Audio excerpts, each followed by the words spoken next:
Okay, hi. So great to be here and see all the people. The last time I spoke was the online version, so now I can see you all. So my name is Johanna Ekeberg, and I will walk you through and try to figure out how we can use the S-curve for our own personal development. So I was introduced to the S-curve a couple of years ago at a leadership course, and I tend to come back to it, both in my professional role and in my private life. But let's start with talking about change. So change can be small and big, planned and unplanned. It can be within an existing system or outside, moving to a completely different system. So we have adaptation and fine-tuning happening incrementally within our existing system. And we have major transformations and new directions happening as we switch into something new. Let's go back to the S-curve.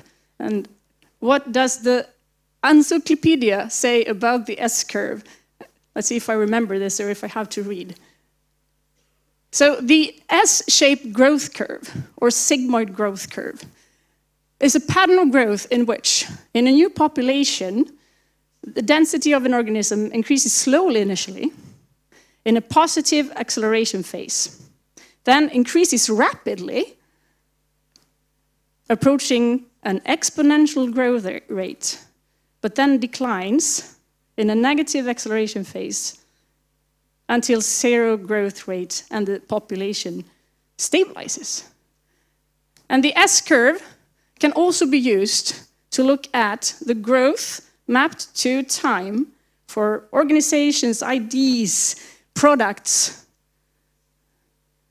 and business models. Maybe something else as well. So the phases of the S-curve is introduction or birth, indicating that there was a previous system. Then it grows, it reaches maturity, declines, and eventually dies.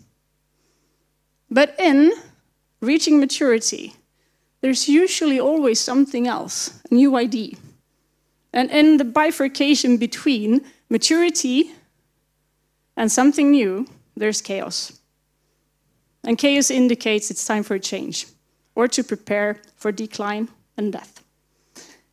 Change is happening in the current system as incremental change consistently as we grow. And this could be seen as small S-curves is intertwined with adaptations and fine-tunings until we reach maturity.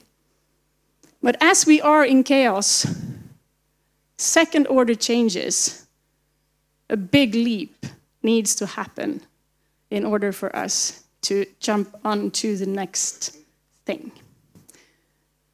So if we look at this from a company perspective, when a product approaches maturity, the business needs to have new business opportunities ready to be able to keep growing with profit. Can you use this on yourself? Maybe. Let's look at the stages of the S-curve. So we first have the A stage, representing the growth, representing the growth. There's no major change in sight, steady as we go. Then we have the B stage, birth, indicating a new chapter, just coming out of something old. We have the C stage, representing chaos, choices, confusion, and change. And then the D phase, the decline, nearing death, denial, maybe before we realize we have problems, or not really knowing what to do about them. There are some lines missing here from the pictures I see. So you'll have them in the presentation later. So I was actually asked, can I adapt this to myself?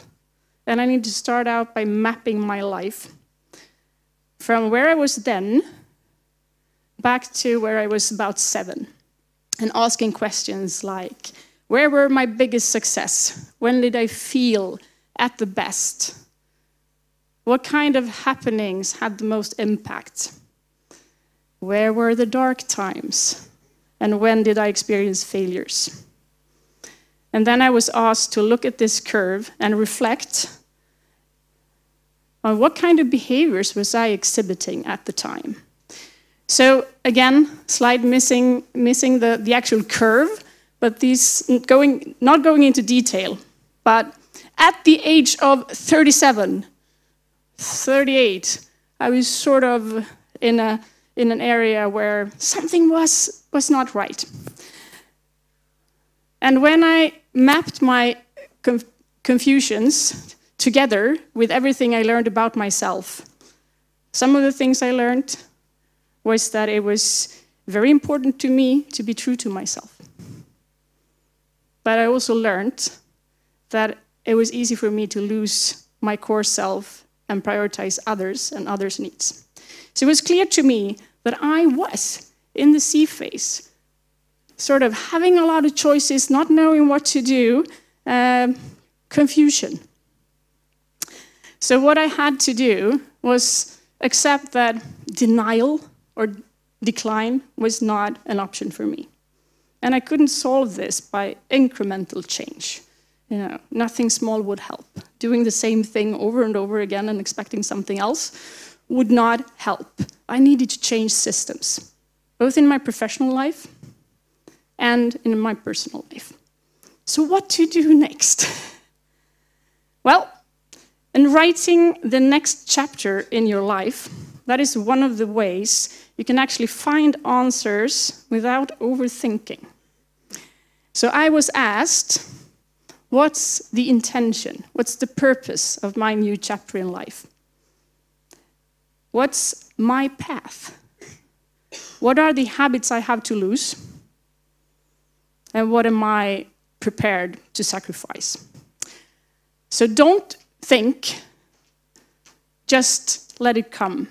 So this is my next chapter at the age of 38. What's the title of my next chapter in life? What do I care about? What makes me tick? What would I do if I had no fear?